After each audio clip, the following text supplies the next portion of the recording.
one way of defining profilicity is, but then it's less original and then has less profile value, is self-branding, right? First, we branded commodities, and then we branded ourselves. And this is the history of profilicity. The technology of identifying commodities for the capital market became eventually an existential technology. Welcome back to Neo Academia. I'm Natasha Mott, and that was Hans-Georg Moeller, one of the authors of the book You and Your Profile. This is a book we're exploring in a special podcast mini-series on reclaiming thought. It corresponds with our 2026 Philosophical Book Club, which will investigate books that show us how we got in this technological infiltrative mess where everyone wants to control your thoughts, and how we might be able to reclaim or maintain some of our cognitive sovereignty. So some of the books in this series, the one we just finished was Metamodernism. We may do a podcast on this coming soon. And then the one I am starting to read live on TikTok and Substack today is Eye of the Master by Matteo Pasquinelli. In the following podcast, we discuss the concept of profilicity. This is a term coined by Hans and his co-author, which is basically the way we identify ourselves in contemporary times, namely through the eyes and accounts of others, or the general peer, as they call it. We tend to make profiles everywhere we turn, in real life or in digital media.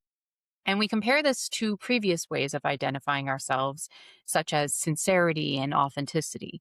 Hans' suggestion that we are moving out of an age of authenticity and into an era of profilicity has not been received with universal favor, and he was kind enough to join me to discuss what this means, good and bad, and to respond to some questions we had in the book club. And most importantly, to help us understand how we can maintain a sense of self when we have to present profiles everywhere we turn. So I hope you'll enjoy this podcast and you'll consider joining us for the rest of our book club. I read every day on live, and you can get all of the recordings on Substack. It's funny because you're not the first philosopher I've interviewed. And I don't even consider it an interview. It's more of a discussion, but I always feel like, oh gosh, it's kind of weird talking to an actual philosopher when I consider myself to be an amateur one. But talking to you, I suspect you might not be too bothered talking to an amateur philosopher because it's all just based on profiles anyways, right? If I present as a philosopher, right? I mean, so maybe you could speak to profilicity as it pertains to what you do as a professor and a YouTuber, I guess. Yeah, that's a good question. And indeed, it's very much because of both, first, my professional background as an academic. That was one of the reasons why this notion kind of came up, or why I, together with my co-author Paul D'Ambrosio, why we coined this term, because very much in the academic world, it's, as you very rightfully said, it's about profiling oneself. I guess that's the case in basically any career, right? That you need to kind of build a profile, create a profile, as we say, and then on the basis of that, your career is kind of either successful or not. It depends on the success of your profile. And in kind of academia, especially in philosophy, that's maybe a little bit weird, right? Because you might think, well, philosophers are these whatever naturally charismatic and super smart people and so forth, and they will just immediately have an effect on their surrounding, and people will recognize how wise they are, which is kind of a traditional idea of what philosophers are, that they are wise people or traditionally wise men. But of course, that's not the case. Philosophers are not wiser than regular people or non-philosophers. And no one measures your wisdom in academic philosophy. I don't know how that would work in the first place. So, of course, now, especially in what I like to call the academic industry, very different kind of criteria are most decisive. Number one, it's your publications in academic journals. So these publications in academic journals, they are not actually read by the people, whatever, who hire you or who decide if you get tenure, which means that you're kind of permanently employed or not. What they do is they look at which journals your papers have been published in, and if these journals are journals that are difficult to publish in or easy to publish in. And then what's very important, they look at the impact, and that means they look at how often your papers have been cited by others and so forth. And this is just to begin with, like in the academic industry. Of course, another very important thing, if you look at it from the other side, not from the professors, but from the students who want to, study something at a university, they select the university more often than not based on the profile of that university. That is, they check the rankings and they kind of generally have a know, just by name. It's branding. And I guess we'll get to that topic soon. So the universities have to brand themselves. And how do they brand themselves in turn? It's all a cycle, right? They hire professors who have like a higher standing in the academic, let's say, rating and ranking system.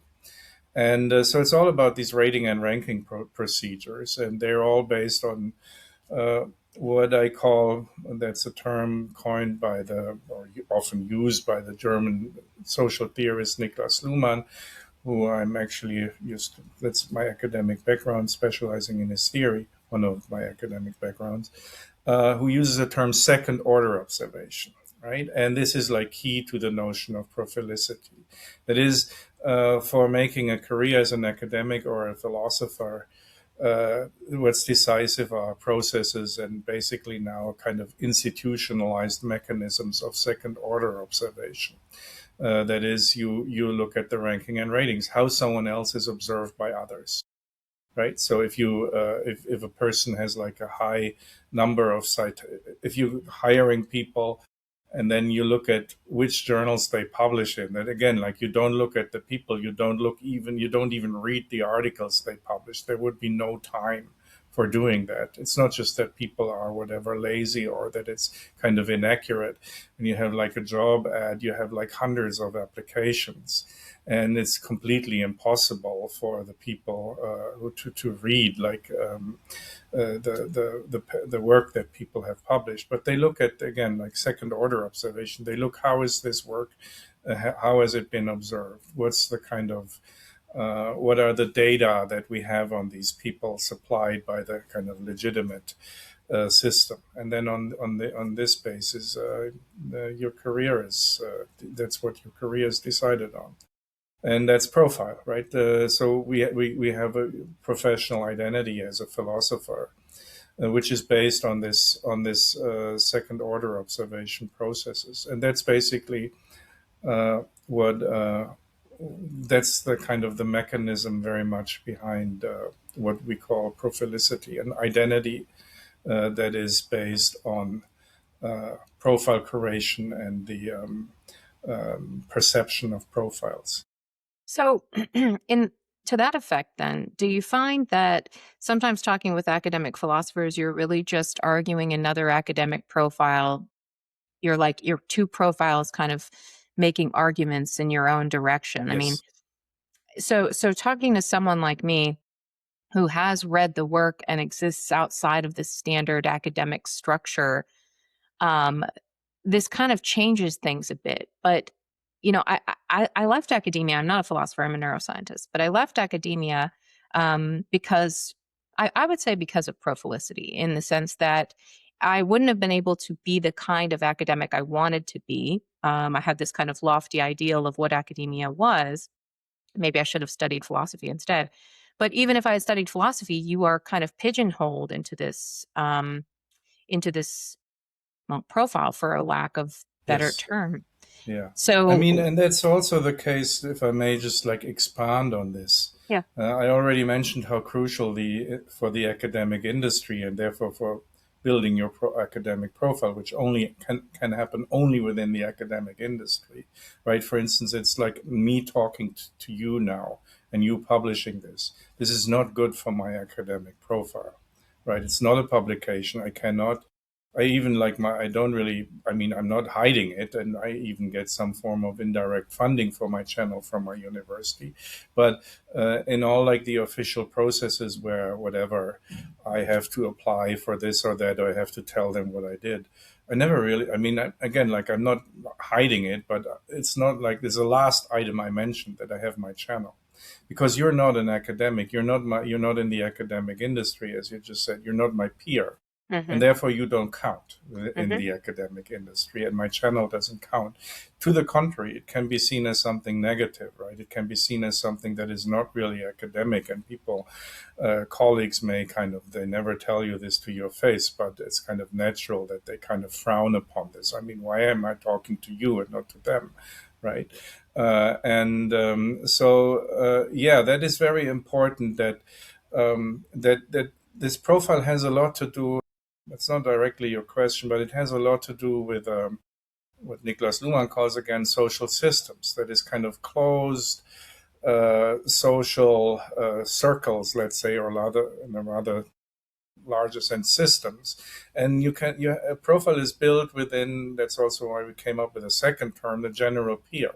You have to kind of move within the peers that are within that system, and like that's why we're not, this conversation is strictly speaking not an academic conversation, because it doesn't happen within the academic industry, within the academic system. It happens somewhere else.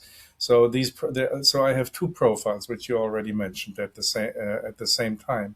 I have the one profile, which is the essential profile for me, because that's where my money comes from, within the academic industry. And then I have this other profile, which is why we met, because we never met before. And actually, now we're still not meeting in person, right? I don't know if your picture there is AI enhanced or not, and so forth. But that's a completely a different kind of system. And the profile, how I build my profile within the academic system is very different from how I build my, let's say, YouTuber profile in what is actually the media system. Everyone has like a multiplicity of profiles. But going back to the academic industry, um, um, another thing that made Paul and I think about this notion of profilicity is the so-called double-blind peer review process. And that's something that is crucial now, because, as I said, like the number one for academics, younger academics, if they want to get a job, they need to build their profile via the publications in academic journals. And again, that doesn't mean that anyone actually reads those papers, but it means that these papers were accepted by some journal. That is the crucial thing. And in order to get accepted, your paper accepted by a journal, you have to submit it to this so-called double-blind peer review process, which in reality isn't actually that blind. It means that Right. I mean, how the many people are going to use your terms? These are your terms, Exactly, yeah. Yeah. But that's one reason. So let me just explain for maybe non-academics what this double blind means. It means that you don't know the people who review your paper, and the people who review your paper, who look at it and who then decide or make a recommendation if it's published or not. They also not supposed to who is the author of that paper, right? So that's what double blind means. As you said, of course, in a in some field, many fields, like you can sort of guess who wrote that paper if you're familiar with the field, just by, as you just said, who's going to use these terms or not.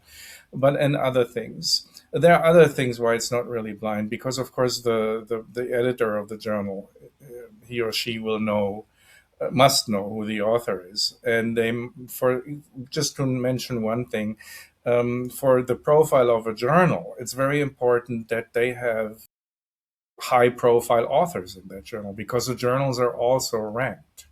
So, and often the most high profile people don't really publish journal articles anymore. They don't need to do that anymore.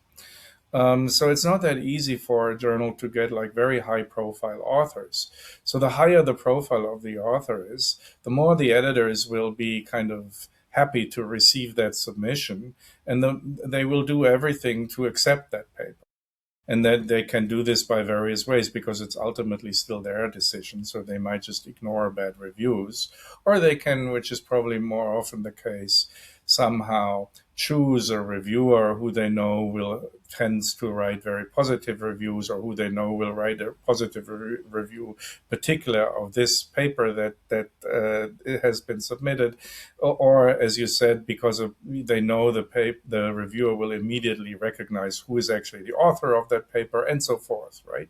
Whereas it's very difficult for PhD students to publish papers in high-profile journals, because again, it's bad for the profile of the journal if they have too many papers by PhD students. So that is, I mean, these are very concrete examples to see how profilicity works. It's all profiling. It's nothing to do with the content of the paper, zero, and it's all about the profiling of the journal, the profiles of the authors, and so forth, right?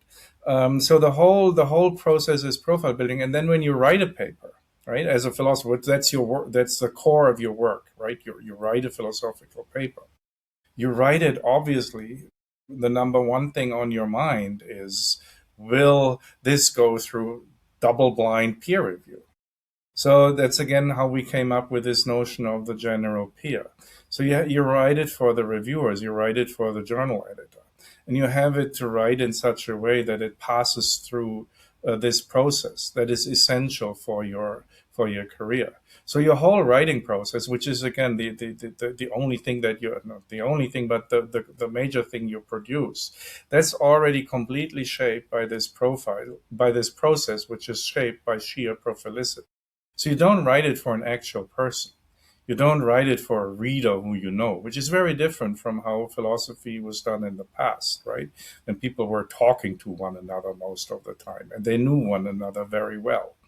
And they were talking to people who are present, right? So it was the opposite of double blind. It was, and this is how philosophy had been done, like for a long time, or even when people were later on writing, because in early times, ancient philosophy, that's my second background, early Chinese philosophy was not like in the classic period usually written. The written documents come much later.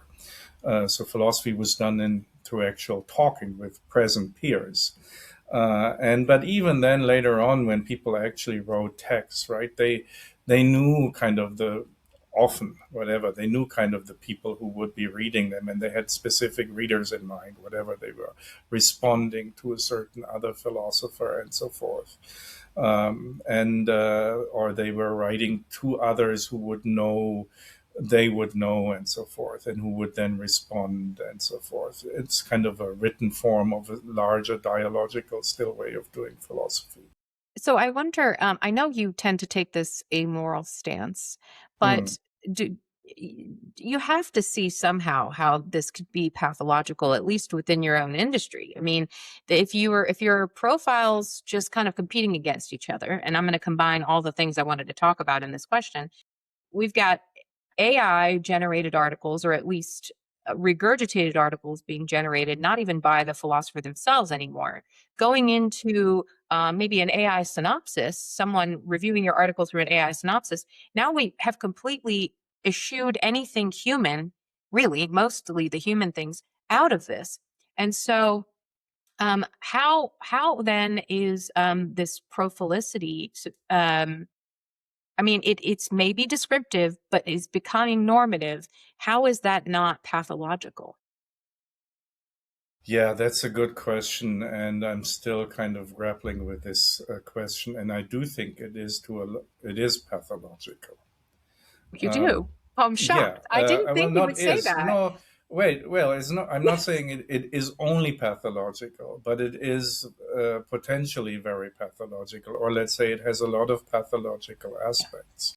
Yeah. And of course, I'm also suffering from these pathological aspects, and I'm kind of trying to that's a Stoic but also Taoist approach. I'm trying to kind of suffer less from them by Mm, understanding them. And so the basic point of the book is you and your profile is neither to deny these pathologies, and like we have a little bit of an ironic way of writing about them, which is also meant to, of course, we're kind of describing these mechanisms from a certain distance, right? And so, in order, that's a key idea again of the book, not to identify with this identity technology that we have to apply, right? So, but the key idea again is that this applies to all so-called identity technologies. So even if, like, I described the difference between the old way of in which philosophy was being done and the new way in which it's being done, the old way, of course, also had its like major problems, and also had its pathological elements. And so, the idea of the book is again that is about identity technologies to show, number one, that there are different identity technologies. We call them sincerity, authenticity, and profilicity. And that, of course, we all identify literally with these identity technologies. And then the idea of the book is that we should be aware that these are just technologies, that none of these identity technologies is right, and that each of these identity technologies has its pathologies. So that means the reaction that you just had, which I also have, is that when seeing this kind of identity technology of profilicity, we think, oh, that's horrible, and often, and we want to be authentic again. And we want to kind of have this nostalgia for authenticity. But then, of course, we think that authenticity is also just an identity technology, and that it's also not more true than profilicity, and that people are just now kind of in a kind of limbo situation because our life has already become very profilic, right? As our conversation to an extent is. And whereas we still have the vocabulary, the idea, the ideals that are completely shaped by the previous identity technology, by the identity technology of authenticity. So we still have the conceptual framework, the moral framework, the emotional framework that we are attached to this identity technology of authenticity, because we're in a transition period and we feel somehow that profilicity is fake and that authenticity is the real deal. It's the real thing. It's the real self. It's the real me. And we think that is not really the case. My question on that, in the book, when I was excited to read the chapter on authenticity, and so I read it in a book club. I read it. I read aloud every day on TikTok. Talk about a weird profile. I don't think I'm very successful in navigating Profilicity. I have separate profiles, but I think my profile is a little too outside the box for people to really, for the general peer, let's call it. Mm. But in so doing, I was reading this with another book club from another YouTuber, and they really took issue with a lot of things. I think the book was written neutrally. It felt like neutrally, but I think I felt their resistance to Profilicity from an authenticity standpoint. But your notion of authenticity from Charles Taylor's perspective, I understood and you defined it. And then right after that, you said, oh, authenticity was coined by Heidegger. And then I was like, and you did not mention Heidegger. So I thought, our thinking in our book club discussion was that maybe Profilicity is Das Man, and Das Man has won and Dasein is dead. And I'm wondering if you could speak to this because I haven't heard you talk about Yeah, because I mean, I'm not a big fan of Heidegger. I'm German. And for me, it's very difficult to read Heidegger, not just because he's kind of difficult to read, but because for me, the style is abhorrent. And actually, for me, Heidegger would be one of the core examples of showing the, let's say, duplicity of authenticity. because Heidegger, as you say, correct, is like one of the main philosophers of authenticity. Actually, he doesn't use, he writes in German, he speaks of Eigentlichkeit, which is like a German word that is somehow even more expressive of, anyways. But Heidegger was also like, he was not just a Nazi and a womanizer and so forth. And so he had like lots of agendas in his life that have very little to do with his philosophy. And another very famous philosopher, Adorno has called it, he basically coined this jargon of authenticity. And that is kind of very easy, I guess, to see if you're not like become like a religious Heidegger follower, which many Heideggerians are. That actually he's just playing and creating this kind of, I would say, almost, and that was already noticed early on. Like we have critiques by the Vienna Circle of Heidegger's text as complete nonsense, and he's just creating this fashion. Hmm. He has been he's highly profilic. It's a fraud. This whole Oh, oh, no, I think Heidegger is a fraud wow. philosophically. Okay. I'm not the first person to say that, and but that's why I don't write about it. Academically, I would have to make that argument and blah blah blah, and that's just too strenuous for me. I noticed that Heidegger is a fraud when I'm like 16 or 17 and I start like reading his works, and I couldn't like and I never kind of did made like really the effort. It was made already in the 1920s, right? When people from analytic philosophy basically exposed it as a complete fraud. And nevertheless, that did not destroy Heidegger's profile. So I would say Heidegger, from my perspective, is a perfect example of the inauthenticity Hmm. that has been at the heart of authenticity from the start, and that makes authenticity no less pathological than profilicity when you over-identify with it, right? When you're kind of obsessed, and Heidegger is like an example for this kind of obsession with authenticity.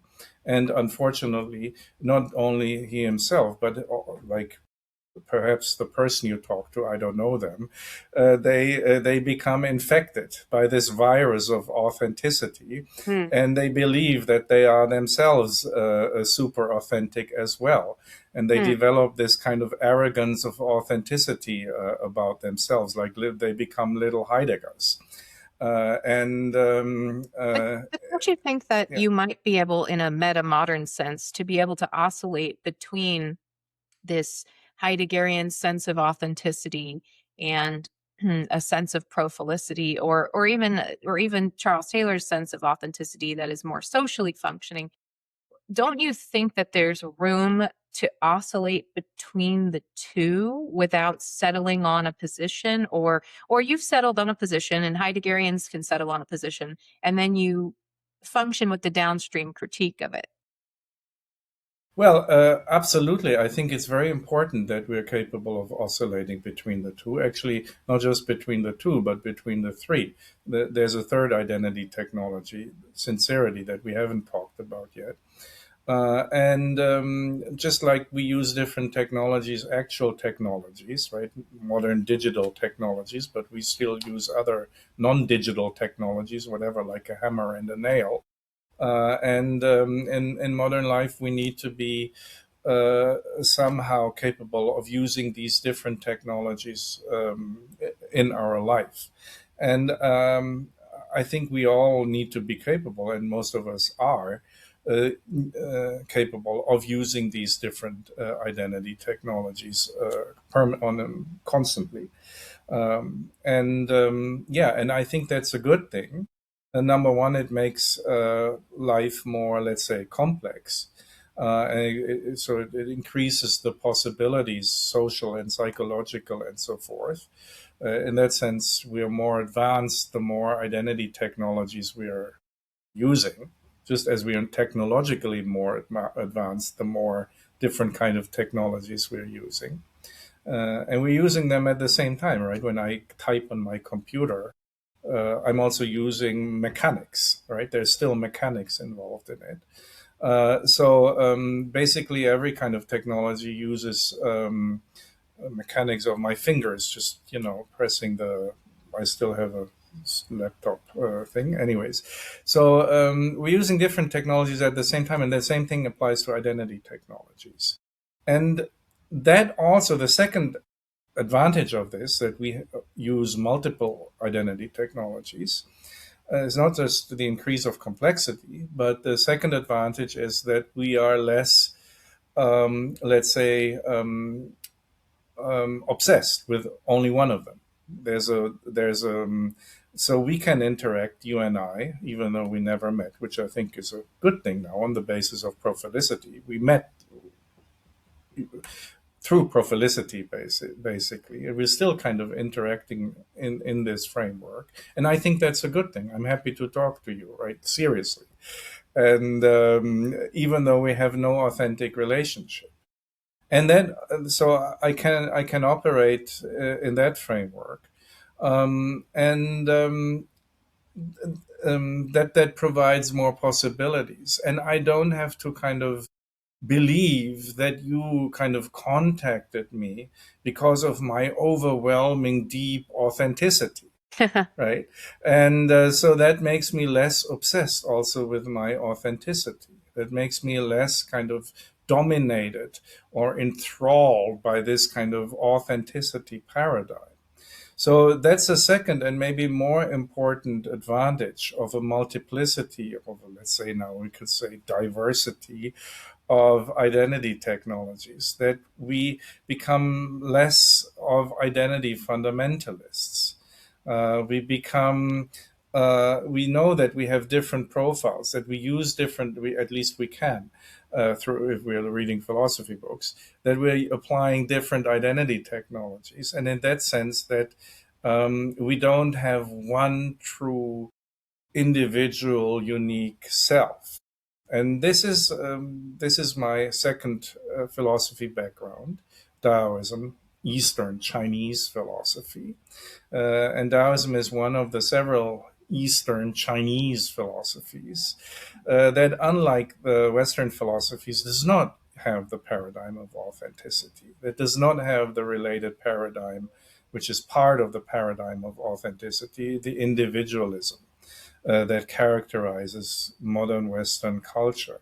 And so I think it's very healthy that we also see the pathology of authenticity, which is very much the pathology of individualism, which is related to a lot of pathologies we are suffering from.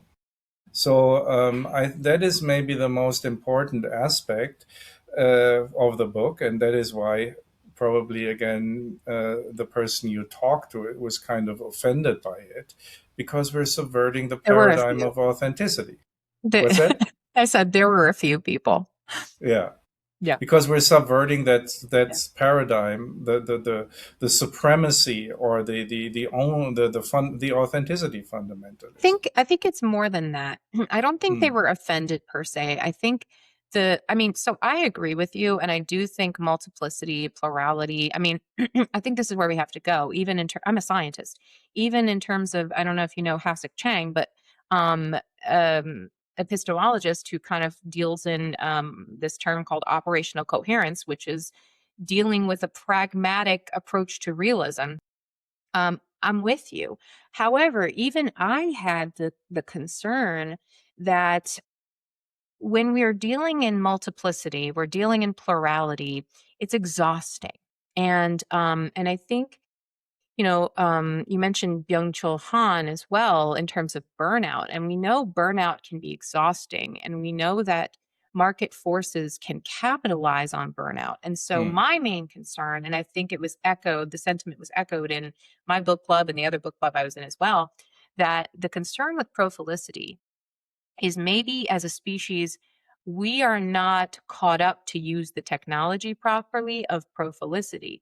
And so what that leaves us open to is market dominance, where we go, oh, I'm this, I'm that, I'm that. And what happens is you don't know what you are, so you get sold something. And this is who you are now. And I think this was this was the overarching concern in the discussion groups is how do we, I mean, genuine pretending, I don't know how that's going to help that. Like, ha ha ha, we know we're not really that thing, but I'm going to buy it anyways because it's easy and I'm tired. I mean, I'm wondering, this was my main question is like, what do you say to that? Again, I say the same thing as I said before, which is another thing that philosophers always do. You're right, of course. There is like this pathology, which you very nicely described. And of course, it's very important that what you pointed out, how closely related profilicity is to basically the complete commodification of our world, which has a lot to do with capitalism. One way of defining profilicity is, but then it's less original and then has less profile value, is self-branding, right? We could have also used the term self-branding, but then we wouldn't have our own brand because our brand Yeah. is dependent on the notion of profilicity. So, so you're right, and you didn't use these exact same words, but basically what you describe and what the people you discussed the book with, thanks again for that, described correctly, is that profilicity comes from branding. It's basically an existential internalization of brands, right? First, we branded commodities, and then we branded ourselves. And this is the history of profilicity. The technology of identifying commodities for the capital market became eventually an existential technology, self-brand. And of course, that's highly problematic. And I'm very glad that you and your people you discussed the book with noticed this. And I think that's very important. And again, that's another major idea of the book that that's what I guess one of the things philosophy should do. It should provide the concepts and describe the frameworks that people are not enough reflecting on, but that they may well be suffering from. So I'm very glad about the reaction you describe because the book was not written to defend profilicity, but to point out what it is and how profilic we have all become. And the genuine pretending that you kind of dismissed a little bit, but that's already what you described, what was happening, right? That people understood through the book. It gives them, even if they somehow rejected it, it made it more obvious to them that their profiles are not their real selves. And maybe now they know better that their profiles are not their real selves. I would just like to go them a step further and also see that their authentic selves are also not their real selves. I think that would help them even more if they eventually would realize that as well. So they went the first step, and maybe eventually they can also go the second step. Yeah, no, I agree. And I mean, our book we're reading right now, I don't know if you've read this one, Metamodernism by Vermeulen, but it's, the idea is like, okay, so we had postmodernism and now what's after postmodernism? We've got this mess of things. So the motto of metamodernism is yeah, but still. So we're in this Kierkegaardian choice between two things. What do we do? Do we do authenticity? Do we three things? Profilicity, do we do sincerity? And we got to pick one. And it feels very metamodern what you've done, which is to say, okay, we are in profilicity. This is what we're dealing with. And I think there's room for another book is basically what I'm saying. What I'm hearing from the feedback is, okay, now what? Now how do we move forward in this profilic environment, which I think everyone agreed. Everyone's like, yeah, yes, this feels very relevant. But and I think in the beginning of the book, what really pissed people off was you were talking about how a lot of Easterners will take, they take selfies of themselves. I've been in the pool and they have the little the thing for their phone and they're taking selfies. And you kind of said something in the book about people taking videos, I think at a restaurant, and people were pissed off. They were like, I don't like that. I don't want to live in a world where that's what we do. We just take photos of our food. Right.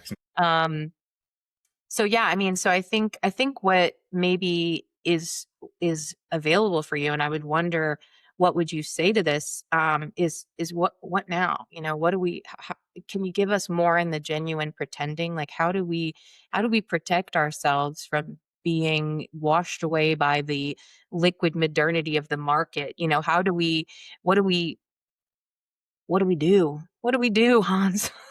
Yeah. Again,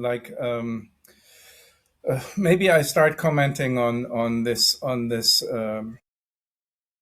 part of the book that you were referring to. I think you're referring to, which is like at the beginning of the book, and that was an article written in the New Yorker Mhm. by some journalist who came like to China, and it was about like this app, and there was like a party of the company who were producing this app, and um, the the writer of the New Yorker was like, who has also basically an ethnic Chinese background, was like condemning.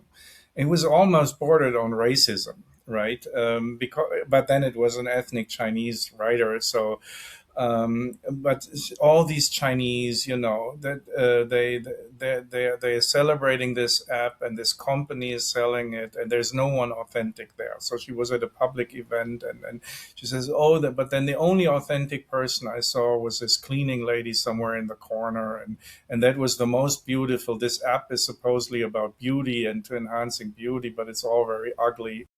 And the only kind of individual, the true authentic person that I saw there, which was not like in an app and not like photoshopped and so forth, that was this old cleaning lady somewhere in the corner, and there I discovered this kind of last bit of authenticity.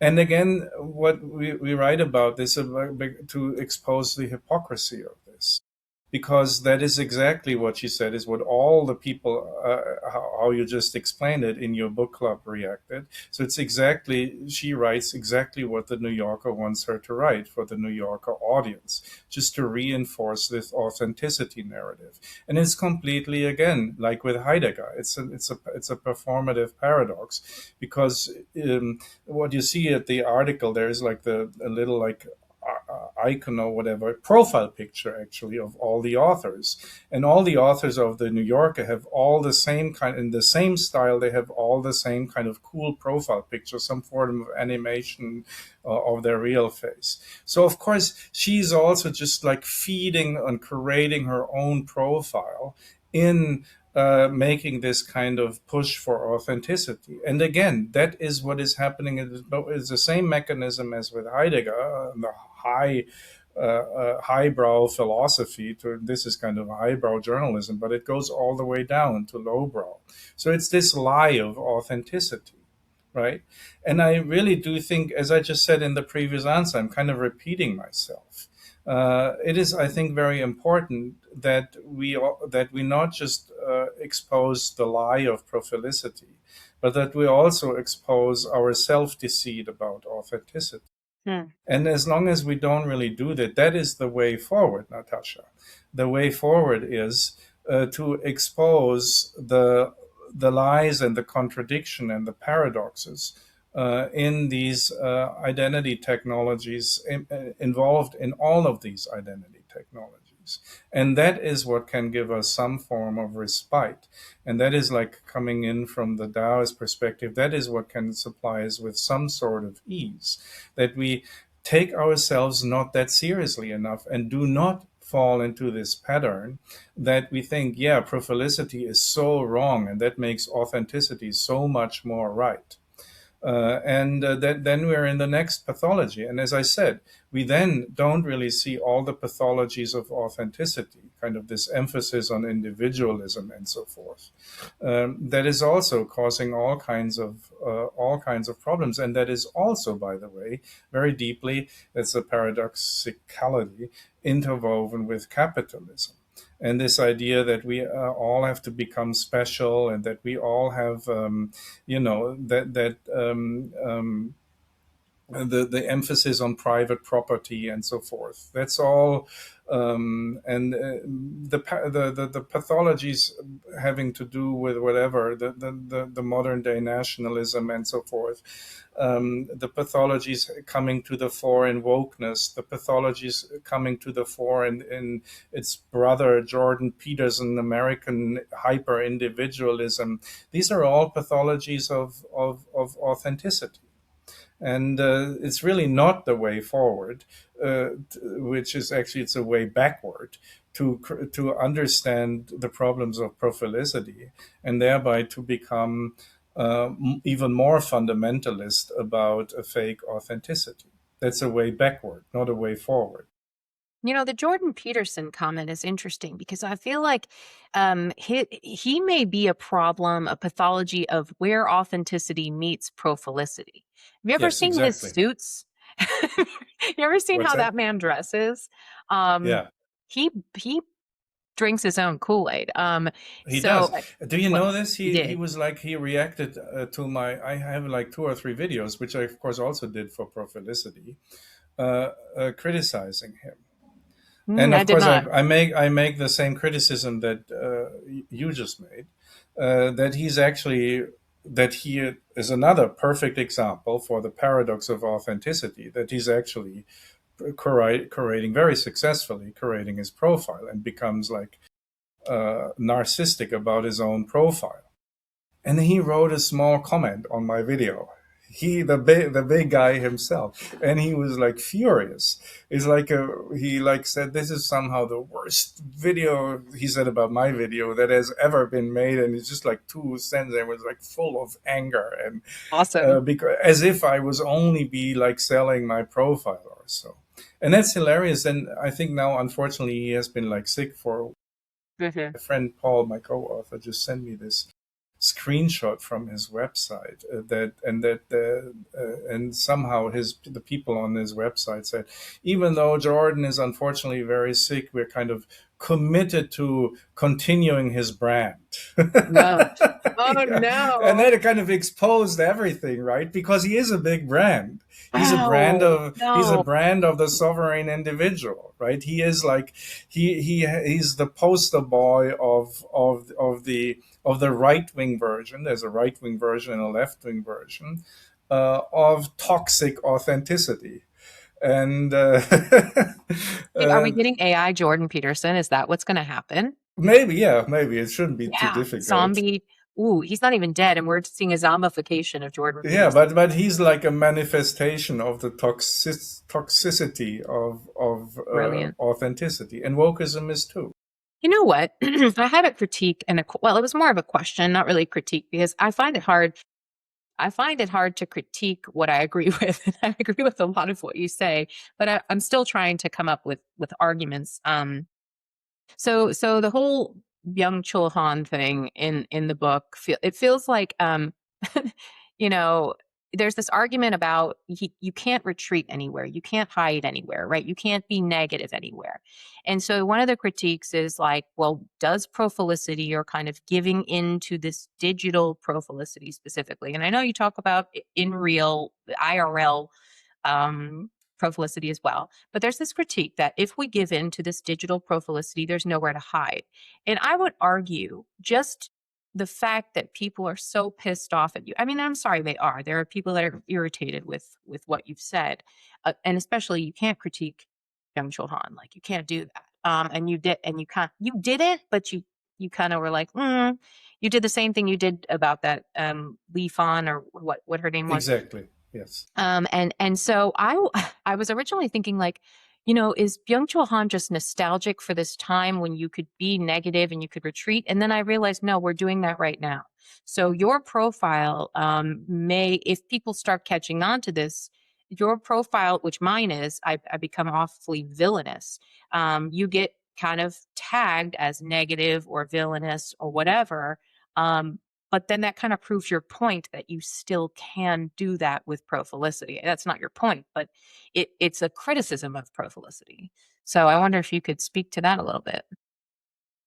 Well, again, I cannot just resist of also now expanding a little bit on my critique of Byung-Chul Han, which Yes. again was like it was a little bit more open than the critique of Heidegger, but it's still like tongue in cheek.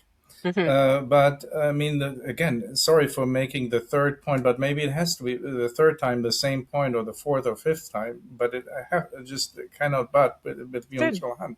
So he writes his super popular books and becomes a star by kind of promoting how hidden he is. Right, that's like you can't have a much more open performative contradiction. And ultimately, Byung-Chul Han is just a modern day version again of Heidegger. There's not much philosophy in his books. And that's also, I guess, one of the reasons why he's not really academically that successful, even though I don't criticize. I think most important philosophers are not academically very successful. This is now Good news. um, uh, uh, but it's clear that I mean he writes in a kind of style like he's good at creating jargon that appeals to people, but I don't think honestly that he has some form of real like philosophy. He is just throwing out a lot of nice things that resonate with people and that are very well formulated, but he doesn't have like a form of a philosophical, real hardcore philosophical framework. It's very difficult to say what is like his philosophical. I don't really want to say the system, but there has to be some form of red thread. There has to be some form of like conceptual architecture there, and I simply can't really find any in his works. So he's like whatever pop songs or poets or so, which is nice, right? But he's and it appeals to the emotions and so forth. But it doesn't really have a lot of philosophical coherence. And instead, it is again the same thing. It is appealing like with Heidegger, appealing to this vocabulary and the whole framework of authenticity, and then somehow making feel readers that they become more authentic by reading him. Hmm. And I think to an extent that's actually, I wouldn't say poisonous is too hard of a word. It's fine. It's enjoyable to read the books. I'm not. They are well written, and but it is it is still spreading. Let's say the false ideology of authenticity and the false idea of uniqueness. And again, just repeating myself, the prime one of the prime contradictions just is the one you mentioned, right? It's about creating a public profile and a public persona by selling hiddenness. Yeah, well, I mean, I think you and I could probably go into some of this about the Heideggerian, authenticity or him being a fraud. I don't think that this is like an entirely accepted opinion. I wouldn't say that, No, but certainly not. I'm trying to figure out how to phrase this. I get the critique though, but the same critique is made about Hegel. And I'm thinking specifically, you mentioned the Vienna Circle and their critique of Heidegger. Well, I would say Popper has a very similar, like, modernist critique of Hegel, where it's kind of this like he makes the same argument that Hegel is virtually unreadable, and it goes all the way back to his disdain for Plato. And so, you know, I think there's a lot to get into there Mm. philosophically, but you you almost said you think it's poisonous. Yeah, I said the word and didn't say it. I mean, my English is not my first language, so sometimes I may use Yeah, words that are not maybe exactly right. corrosive. I didn't want to put it that harshly. Yeah. I'm trying to Um, think of what I'm trying to think of the word, and I'm trying to understand how you think it is. You think it's a problem in the sense that we go too far into believing in our own authenticity in the yes, Jordan Petersonian kind of way. yes. Okay. And then the opposite, without involving sincerity, is sincerity, I think, can go in between these things. But if we go to the opposite of kind of believing that there is no, I don't really like this analogy, by the way, that the core of the peach. I felt like that was a little I don't know, it just didn't work for me. The way I think about it is that maybe there are all these profiles of us that are circles, and they kind of approach this mega Venn diagram, and then somewhere in the middle, or depending upon what you are, like I like to say that I don't switch things up too often. I kind of act the same way in a lot of things, and that is my profile. We call that, if you want to call that, authenticity. But I think that the more you are like that, the more of that central Venn diagram you have. But what would you call that? Like if maybe it's not a platonic essence, but it is maybe this emergent self that acts through, Luhmann's complex adaptive systems of biology, mentality, and social.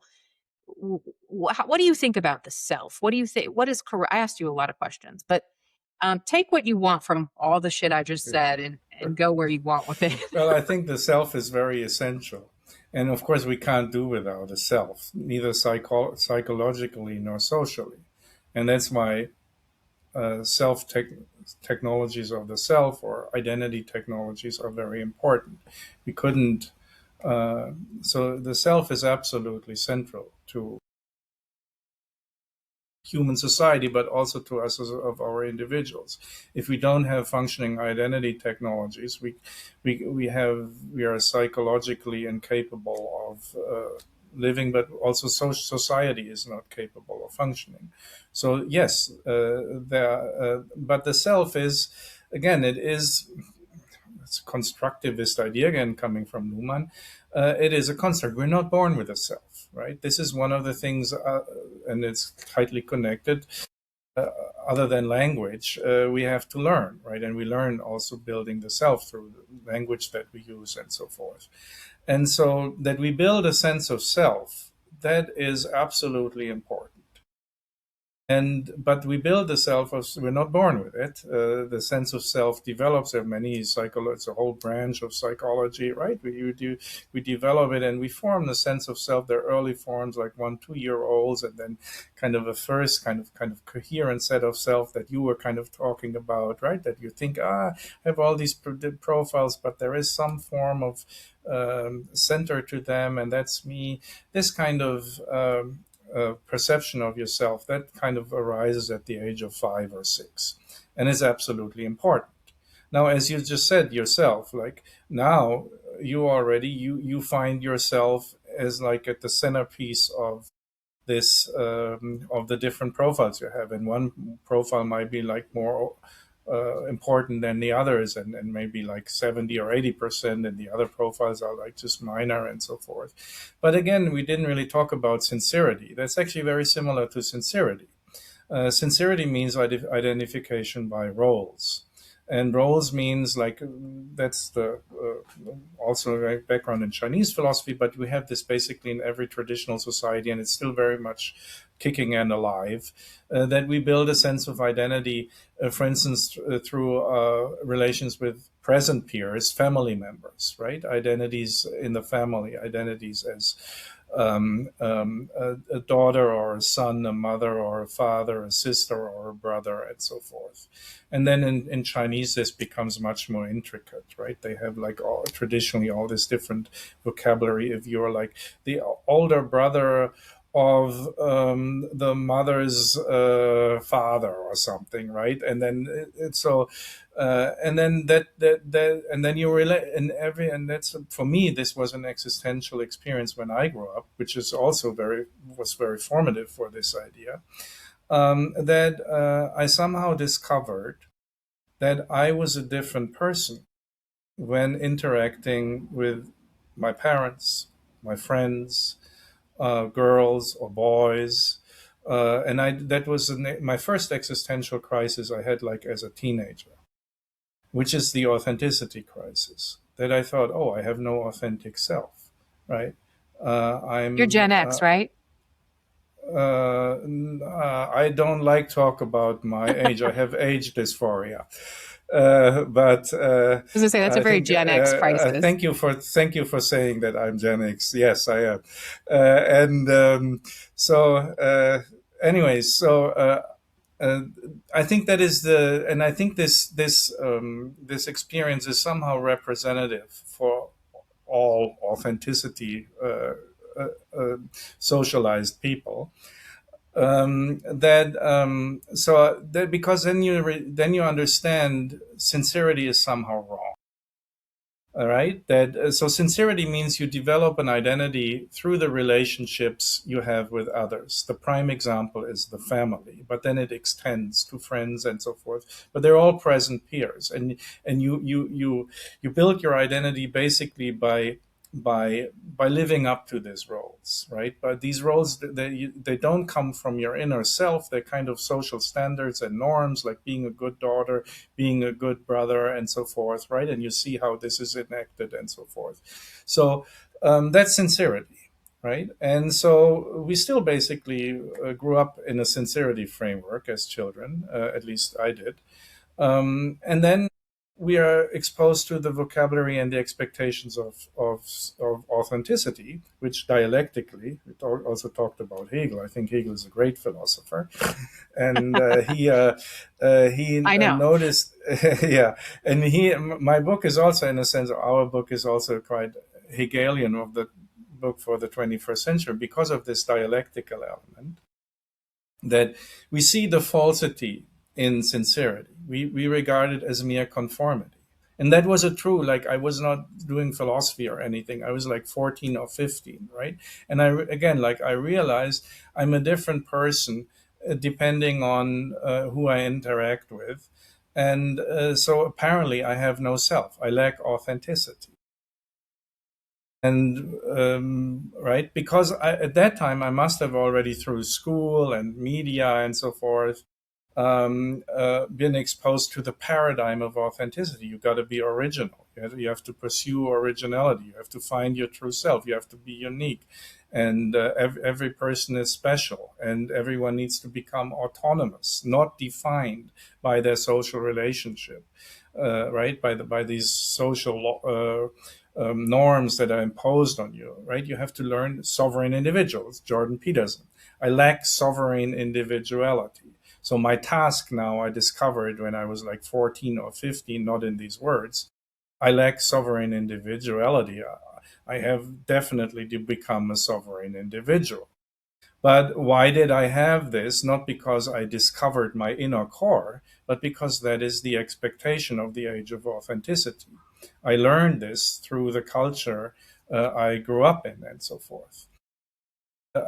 So I was confronted with not with the contradiction and the dialectical relation between authenticity and profilicity, like the people in your book club, but when reading my book, but I was confronted with the dialectics and the contradictions between sincerity and authenticity. And then, of course, given that we're all children of the age of authenticity, I was thinking authenticity is right and sincerity is wrong. And I have to invest all my energy in finding and creating my true self, which is, again, the paradigm. And then only much, much later, being exposed to Chinese philosophy, and then being to our contemporary world that is being more exposed intellectually to the philosophy, let's say, behind sincerity and the practice of profilicity. I realized that when I was young and had this experience of rejecting sincerity and making this decision in a kind of Sartrean way to become authentic, that this was also just culturally determined, that it was not by my true self. And I also rediscovered the value of sincerity, also living here in China, a society which is both very profilic and both very sincere, but not very authentic. And I came to understand that none of these identity technologies is inherently better or more right than the Hmm. others, and Yeah. that you have different cultures, like the Chinese culture, which is kind of has more the conflict between sincerity and profilicity, rather than the conflict between authenticity and profilicity that your people there have who discussed my book. And going back to this experience with sincerity, right? And then in hindsight, I could understand there was nothing wrong with being a different person, with all these, with my parents and my friends, with girls and with boys. For me, this was like an existential shock that I only Mhm. overcame when I was like 40 or 50. That in hindsight, I realized there's nothing really wrong inherently with sincerity, with like living up to roles and then somehow being a different person. And then going back to your initial point, that I can also find myself therein, that I can find, just like we can find ourselves in profilicity and in a multiplicity of profiles and still have a sense of self. Yeah, I'm somehow all of these profiles, and somehow they overlap and then they condense into myself. In the past, for thousands of years, people did this on the basis of sincerity. They found their self, uh, not in the overlapping of their profiles as you did and you described, but they found it without being authentic, in the different roles that also somehow overlap and somehow coincide in this self, and that just works as well, right? Mhm. And so all these three uh, technologies work. Otherwise, they wouldn't be used, because it's again essential to have a self. But it's not the case, Natasha, that authenticity works better or is superior to the others. It Yeah. worked just fine in sincerity to have that same kind of intense sense of self, despite the contradictions and all the problems with all the roles. It works. If it wouldn't work, that we have a strong sense of self, it wouldn't be a technology that would be used. And it's completely essential to have this sense of self. But the self is nevertheless a construct, which is like a house that is also a construct. Doesn't mean it's not real. Doesn't mean we can't live in it. Doesn't mean we need it. But it is constructed and needs to be constructed with certain semantics, with social structures, and blah blah blah. And then it becomes a very solid thing. Yeah. No, I mean, I think you're right. And I think the resistance to this is natural. We're coming up against it's funny, your discovery of authenticity was profilic. And then your discovery of profilicity only added to that. You're like, oh, okay, these are all just profiles of who I am. So I think, we're all encountering this a little differently. And I think people find social media just appalling, and they feel bucketed and they feel pigeonholed into their profiles coming out of that authentic sphere. They feel really pushed into these buckets. And so the Yeah. resistance to this is only natural. And I'm glad that's why you ended it on sanity. I still think you could write something else about this or continue. And I know you have a lot of YouTube videos. I've watched a few of them, but there's still, I think, a lot more to say about this because personally, I think from an absurdist perspective, I tend to think of things in this way. The not taking things so serious is really the key. I mean, you absolutely cannot push any of this. The profilicity is as wrong as sincerity and authenticity. I Yeah. think it's as Yeah. right and as wrong. You're just Yes. bursting through, breaking this profilicity into existence, and so you're going to get some resistance to it. We could probably talk for days, but I want to be respectful of your time. I know you have a full day ahead of you, and I do not. I just want to say thanks for coming on and hanging out with just amateur TikTok philosopher. It's fun.